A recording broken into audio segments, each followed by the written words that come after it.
अगर आप शेयर बाज़ार में काम करते हैं तो बड़े ध्यान से इस वीडियो को देखिएगा, सुनिएगा और समझिएगा। इस वीडियो के अंदर जो बातचीत यहाँ पर होगी वो हो सकता है आपको थोड़ी सी ख़राब भी लग सकती है, हो सकता है बहुत से लोगों को यहाँ पर इन्फॉर्मेटिव भी लग सकती है। तो वीडियो को ध्यान से देखिएगा। और एक छोटा सा रिक्वेस्ट है, अगर आपने अभी तक चैनल को सब्सक्राइब नहीं किया है तो चैनल को जल्दी से सब्सक्राइब कीजिए, क्योंकि सर इस चैनल के ऊपर आपको स्टॉक मार्केट से रिलेटेड लेटेस्ट अपडेट के साथ साथ फंडामेंटल एनालिसिस और वेस्ट क्वालिटी स्टॉक के ऊपर भी बातचीत होती हुई दिखती है। तो सर चैनल को सब्सक्राइब ज़रूर से कीजिएगा। तो सर इन 5 शेयर के ऊपर आपकी नज़र होनी चाहिए। निफ्टी की बात करें तो सर निफ्टी हो सकता है आपको आने वाले दिनों में अप्रैल और मई का जो महीना गुजर सकता है, हो सकता है वहाँ पर आपको निफ्टी थोड़ा ज़्यादा कमज़ोर होता हुआ भी देखने को मिल सकता है। क्योंकि सर ये बात मैं इसलिए कर रहा हूँ सर क्योंकि कोविड का जो यहाँ पर न्यू केसेस की बात करें, एक्टिव केसेस की बात करें, जितनी बुरी तरह से यहाँ पर बढ़ रही है, उसके चलते ध्यान दीजिएगा जो कहने की कोशिश कर रहा हूँ सर। आम लोग या रिटेल इन्वेस्टर ये नहीं सोचेगा कि चलो वैक्सीनेशन चल रही है, चलो यहाँ पर मार्केट के अंदर लिक्विडिटी है, ये वो पॉजिटिव चीज़ें नहीं सोचेंगे। किसी ने 10,000 रुपया लगा के रखा है वो सोचेगा कि चलो कोविड का यहाँ पर एक दिन में डेली 1 लाख से ज़्यादा का केस यहाँ पर इंडिया के अंदर आ रहा है, तो चलो शेयर बाज़ार से अभी एग्जिट ले लेते हैं, बाद में एंट्री करेंगे। ये वो बहुत सी चीज़ें मार्केट में पैनिक यहाँ पर क्रिएशन होती आपको दिखेगी।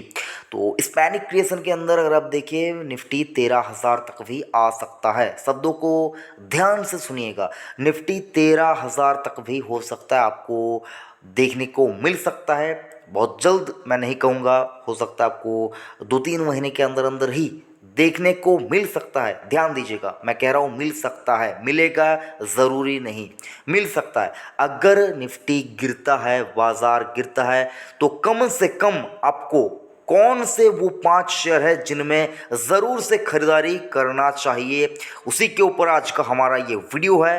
पैनी नज़र, बाज की तरह नज़र आपको इन 5 स्टॉक के ऊपर रखना होगा, ताकि आगे चलकर जब बाज़ार में वापस तेज़गी लौटेगी तो आपको अच्छा खासा मोटा मुनाफा मिलेगा। और साथ ही साथ क्वालिटी कंपनी का नाम होना और आपके पोर्टफोलियो में होना वो भी बहुत इंपॉर्टेंट चीज़ है। बाकी एज सच अगर आप देखें पैनिक में ये स्टॉक गिरेंगे, लेकिन सर 2-4 दिनों के अंदर अंदर बहुत ज़्यादा बाइंग आएगी इस स्टॉक में और वापस से ये अपने पहले प्राइस के ऊपर चले आएंगे। तो कौन से हैं वो 5 स्टॉक, उन्हीं क्या हम लोग इस वीडियो के अंदर नाम लेंगे। वीडियो अगर अच्छा लग रहा है तो लाइक ज़रूर से कीजिएगा, और सब्सक्राइब करना भूल रहे हैं तो ज़रूर से अभी सब्सक्राइब कर लीजिए। पहला स्टॉक है दोस्तों यहाँ पर भारती एयरटेल। एक डिस्क्लेमर देना चाहूँगा, यहाँ पर भारती एयरटेल का स्टॉक मेरे निजी पोर्टफोलियो के अंदर भी, तो सर आपको अपना रिसर्च करने से पहले ज़रूर से मतलब अपना इन्वेस्टमेंट करने से पहले अपना रिसर्च जरूर से कीजिएगा।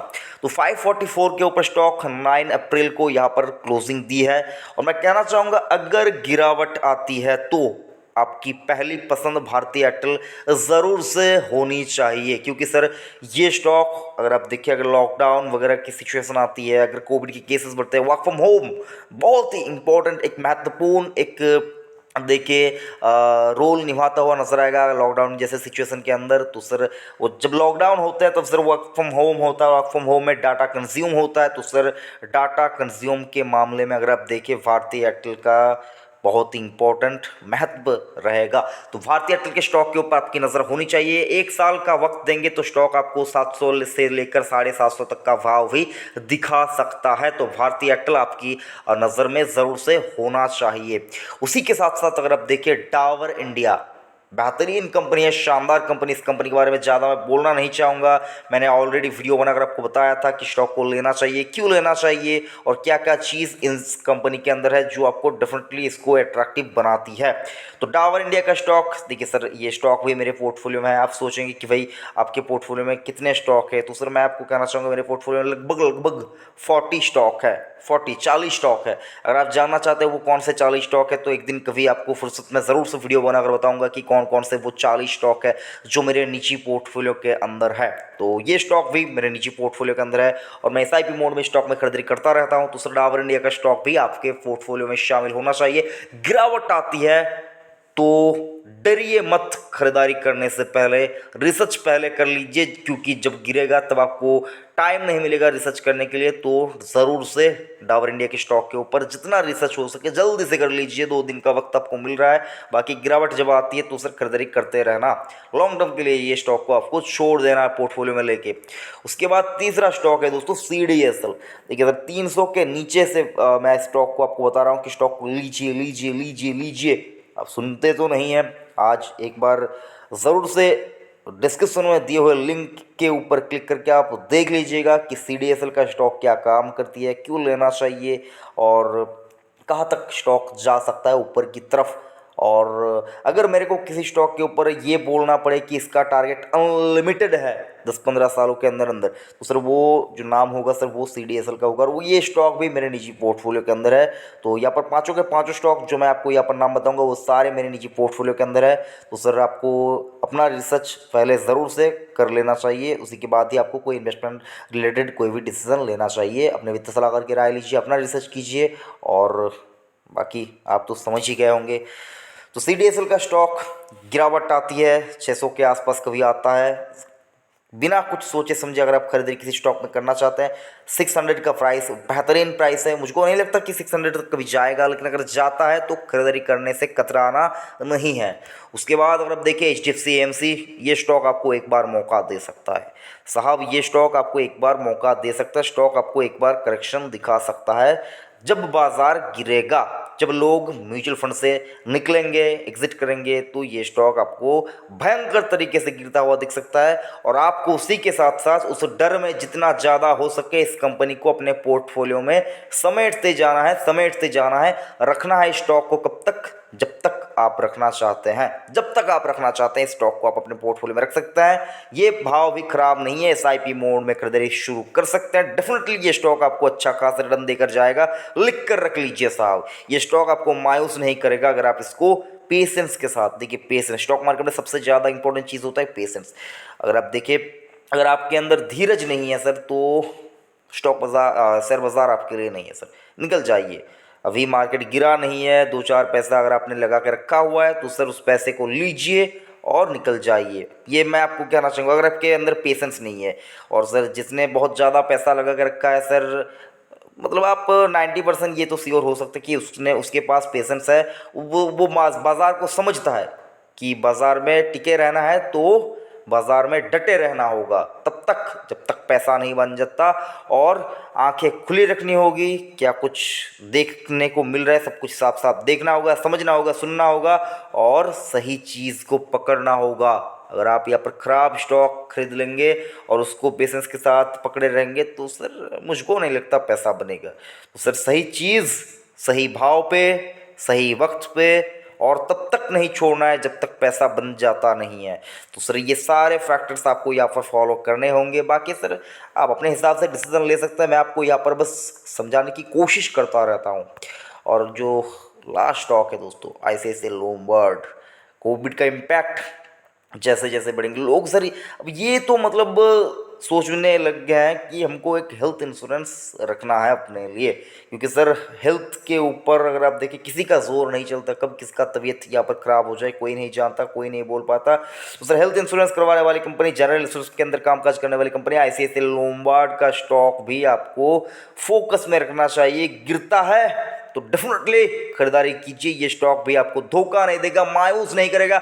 और क्वालिटी के ऊपर मैं कंप्रोमाइज़ करने की बात कभी नहीं करता हूँ, इसलिए कहता हूँ कि ICICI लोमबार्ड का स्टॉक आपके पास होना चाहिए। दोस्तों अगर आप मेरे से पूछेंगे कि सर मैं आप कौन से स्टॉक के अंदर निवेश करना पसंद करते हैं, तो सर देखिए 5 स्टॉक का नाम आपको यहाँ पर मैंने बताया, कौन सा स्टॉक आपको सबसे ज़्यादा पसंद आया, रिक्वेस्ट है सर, रिक्वेस्ट है आपसे, रिक्वेस्ट है इन 5 स्टॉक में से आपको सबसे ज़्यादा पसंद कौन सा स्टॉक आया, कमेंट करके ज़रूर से बताइए। मैं भी जानना चाहता हूँ, जो यहाँ पर नो अबाउट इन्वेस्टमेंट चैनल के दर्शक हैं, जो व्यूअर्स हैं, जो हमारी ये फैमिली है, सब्सक्राइबर बेस है, ये सभी लोगों में से कौन सा है वो स्टॉक है जो इन 5 स्टॉक में से सबसे ज़्यादा पसंदीदा स्टॉक है आप लोगों का, मैं जानना चाहता हूँ। दोस्तों बताइए कौन सा स्टॉक है और आप कौन सा स्टॉक लेकर आप यहाँ पर टेंशन में आ चुके हैं, पैनिक कर रहे हैं कि हमको इसके अंदर क्या कुछ करना चाहिए, नहीं शॉर्ट टर्म के लिए नहीं सर, लॉन्ग टर्म के लिए यहाँ पर सवाल पूछेगा। क्योंकि सर शॉर्ट टर्म के लिए यहाँ पर कौन सा स्टॉक कहाँ तक जाएगा ये क्वालिटी देखकर बताना मुश्किल हो जाता है, बहुत ज़्यादा मुश्किल हो जाता है। और मैं ज़्यादातर यहाँ पर देखे तो सर मैं टेक्निकल के ऊपर भरोसा बहुत ज़्यादा नहीं करता हूँ सर। टेक्निकल क्या है सर, खबरों के ऊपर रिएक्ट करते हैं और सर देखिए प्राइस मूवमेंट कब क्या हाथ से क्या कुछ हो जाए, मुझको मैं इतना ज़्यादा मतलब उसको इसके ऊपर यकीन नहीं रखता हूँ सर। हो सकता है आप टेक्निकल एनालिसिस ज़्यादा मेरे से बहुत ज़्यादा अच्छे जानते होंगे, लेकिन सर मेरे से अगर आप पर्सनली पूछे तो सर मैं टेक्निकल एनालिसिस को इतना ज़्यादा तवज्जो या महत्व नहीं देता हूँ जितना ज़्यादा मैं फंडामेंटल एनालिसिस को देता हूँ सर। टेक्निकल एनालिसिस से सर सीखना इतना मुझको नहीं लगता इतना ज़्यादा मुश्किल है सर, लेकिन फंडामेंटल एनालिसिस अगर आप किसी से भी पूछेंगे सर तो बहुत ज़्यादा मुश्किल काम होता है सर। उसको अगर आप सही तरीके से नहीं करेंगे सर तो वो गलत कर बैठेंगे। हाँ मैं जानता हूँ समय थोड़ा ज़्यादा लगता है, लेकिन सर थ्योरी को अगर आप एक बार समझ जाएंगे सर तो किसी भी कंपनी का फंडामेंटल एनालिसिस आप 10 मिनट में कर लेंगे सर, 10 मिनट में कर लेंगे। लेकिन वो परख जो है सर वो सर आपको एक्सपीरियंस के ऊपर बेस करके ही यहाँ पर बनता है सर। अगर आप मेरे से पूछे कि सर आप क्या बहुत ज़्यादा जानते हैं फंडामेंटल एनालिसिस, देखिए सर स्टूडेंट हूँ, मार्केट का स्टूडेंट हूँ, हम सभी स्टूडेंट हैं। मैं अगर आप मेरे से पूछे हाँ क्लासेस वगैरह जो कि है मार्केट को वो अटेंड करता रहता हूँ। मार्केट के बारे में जितना ज़्यादा यहाँ पर नॉलेज मिलती है सर वो मैं इकट्ठा करता रहता हूँ और उसी के जो मैंने सीखा वो आपको यहाँ पर हर रोज़ बताता रहता हूँ सर। कौन सा स्टॉक ले रहा हूँ बेच रहा हूँ ये सारा कुछ ज़्यादातर अगर आप मेरे से पूछे तो सर मैं आपको अपडेट रखने की कोशिश करता रहता हूँ।